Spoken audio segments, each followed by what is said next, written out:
दोन्हीमध्ये नसताना आपल्या खात्यात येतो आणि 70% बजेट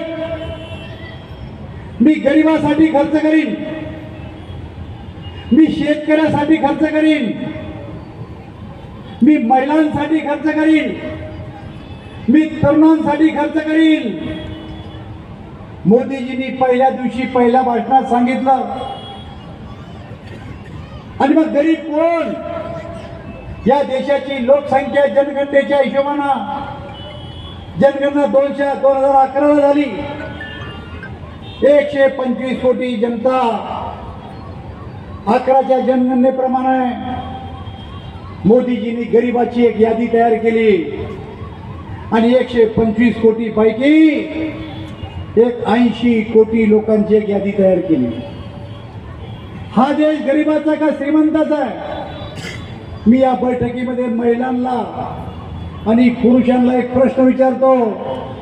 या बैठकीमध्ये श्रीमंत कोण बसलं? जरा वर हात करा एकदा. या बैठकीमध्ये श्रीमंत कोण बसलं? वर हात करा महिलांनो. या सभेमध्ये गरीब कोण कोण आहे? जरा वर हात करा. गरीब कोण कोण आहे? बघा अशोकरावजी, हा देश गरीबाचा देश आहे. इकडं मी गरीब आहे, इकडं मी गरीब आहे, इकडं मी गरीब आहे. हा देश गरीबाचा देश आहे. अरे आपले प्रधानमंत्री कोण आहे? आपले प्रधानमंत्री त्यांचे वडील दामोदरदास मोदी. ते रेल्वे स्टेशनवर चहा बनवायचे आणि मोदीजी कॅटलीमध्ये चहा घेऊन रेल्वेमध्ये चहा विकायचे. गरिबीची जाण आहे, गरिबी पाहिलेली आहे, गरिबीबद्दल कळवळ आहे. आणि 1972ला लोकसभेच्या निवडणुका झाल्या होत्या. त्यात मी तुमची गरिबी हटवून दाखवीन. पण 72 पासून 2014 पर्यंत या देशातल्या काँग्रेसने गरिबाची गरिबी हटवली नाही. तेव्हा या देशातला गरीब 2014ला एकत्र आला आणि गरीबातला प्रधानमंत्री आपल्या देशाला केला. काही लोक असं म्हणत असतील की चहा विकणारा प्रधानमंत्री कसा होऊ शकतो? हा देश आहे, लोकशाही देश आहे. हे तुमच्या मताची कमाल आहे.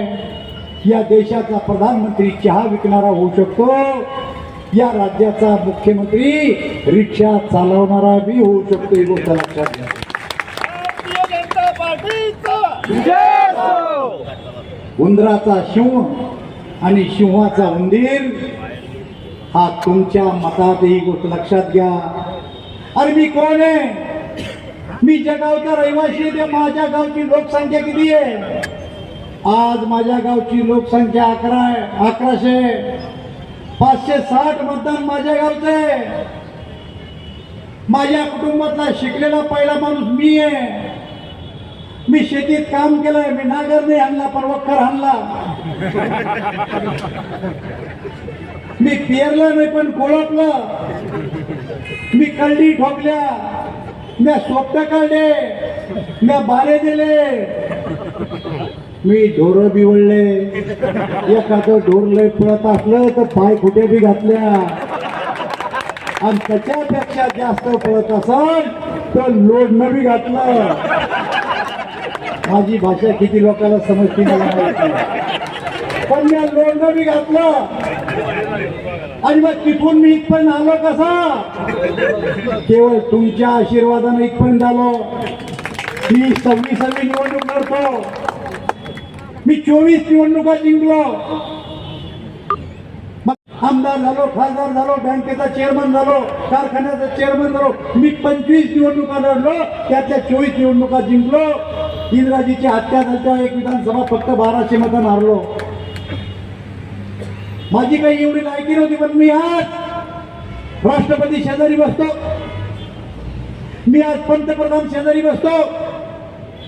जेव्हा बसतो तेव्हा माझ्या डोळ्यापुढे माझ्या मतदारसंघातले लोक असतात की मला इथं बसण्याचा बहुमान कोण दिला असेल तर जालना संभाजीनगर मधल्या माझ्या मतदारांनी मला हा बहुमान दिलेला आहे. आणि मित्र, मी मोदीजीच्या नेतृत्वामध्ये काम करतो गेले 10 वर्ष. अमित भाईच्या नेतृत्वामध्ये मी राज्याचा अध्यक्ष राहिलो 5 वर्ष. मी दोघांना जवळून पाहिलेलं आहे. मी सांगितलं तुम्हाला की मोदीजींनी पहिल्या दिवशी काय भाषण केलं, 80 कोटी लोकांची यादी कशी बनवली, मग 80 कोटी लोकांसाठी काय कार्यक्रम केला. आपल्या देशाची प्रतिमा जगाच्या पाठीवर काँग्रेसने मलिन करून टाकली होती. या देशामध्ये लोक अर्धपोटी झोपतात. या देशातल्या लोकांचं आरोग्य चांगलं नाहीये. या देशातल्या लोकांचं शिक्षण चांगलं नाहीये. या देशातल्या लोकांना रस्ते चांगले नाही, विमानतळ चांगलं नाही, रेल्वे चांगली नाही.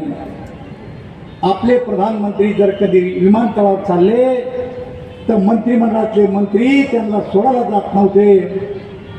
आणि त्या ठिकाणी जिथे जातात त्या देशात जर उतरले तर घ्यायला कोणी येत नव्हतं. कारण प्रतिमा खराब होती. गरीब देश होता, अशिक्षित देश आहे, उपाशी पोटी लोक ही प्रतिमा होती. पण आपल्या देशाचे प्रधानमंत्री नरेंद्र मोदींनी ही प्रतिमा बदलली. G20ची परिषद झाली. या G20च्या परिषदेला 175 देशाचे लोक आले. या परिषदा आतापर्यंत राज्याच्या किंवा केंद्राच्या राजधानीत झाल्या. पण आपल्या देशाच्या प्रधानमंत्र्यांनी 200 बैठका केल्या. 250 देशातले लोक महाराष्ट्रभर फिरवले आणि त्यांना दाखवलं की जा आमच्या अजिंठ्याला, जा आमच्या वेरूळला, जा आमच्या बेंगलोरला, जा आमच्या मुंबईला, जा आमच्या नागपूरला, जा चेन्नईला, जा आंध्राला. आणि तुमच्या मनामध्ये आमच्या देशाबद्दल जी भावना आहे भेटा आमच्या लोकांना. मित्र, मी जेव्हा समारोपाच्या कार्यक्रमाला मी मंत्री होतो तेव्हा 175 देशातल्या लोकांनी आपल्या देशाची तारीफ केल्याने सांगितलं की आमच्या डोक्यात जो भारत होता 2014 नंतर भारत बदलला, आता तो भारत आमच्या डोक्यात नाहीये. ही प्रतिमा आपली उजाडली. काय केलं याच्यासाठी? मित्र, तुम्ही ते सगळे बसलेले आहेत. मी काही दिवस फूड अँड सिव्हिल सप्लाय खात्याचा केंद्रात मंत्री होतो. आम्हाला मोदीजींनी बैठकीला बोलवून विचारलं की तुम्ही राशन दुकानामध्ये काय देता. आम्ही सांगितलं साहेब 5 किलो गहू देतो महिन्याला एका माणसाला. ते म्हणजे केवढ्यात? मला 2 रुपये किलो गहू, 3 रुपये किलो तांदूळ. मोदीजीनं सांगितलं हा देश गरिबाचा देश आहे. तुम्ही किती लोकांना हात वर केले?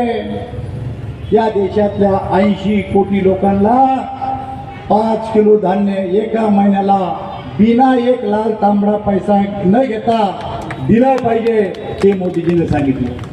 आज मला सांगायला आनंद वाटतो की या जगाच्या पाठीवर कोणताच असा देश नाही की जो 80 कोटी लोकांना मोफत अन्नधान्य देतो. केवळ एवढंच नाही, महिला आहे. या देशाची प्रधानमंत्री श्रीमती इंदिरा गांधी 11 वर्ष प्रधानमंत्री राहिली, पण आमच्या महिलांची चिंता नाही केली. या महिला शेतात जातात, काड्या गवरा गोळा करतात आणि चुलीत घालतात, फुकणीला धोपट फेकतात. पैकी 10 कोटी महिलांना या देशाच्या प्रधानमंत्र्यांनी 100 रुपयात गॅसचं कनेक्शन दिलं. 100 रुपयात. ही चिंता प्रधानमंत्र्यांनी केली. 70% बजेट म्हणलं होतं महिलांसाठी, त्यातला हा एक हिस्सा आहे. गव्हाच्या पोटी 4 लाख कोटी रुपये बजेट आहे आणि त्याच्यामुळे गरिबाच्या कल्याणासाठी मोफत अन्न. गॅसची किंमत 6000 रुपये, पण मोदीजी तुमच्याकडून घेतात 100.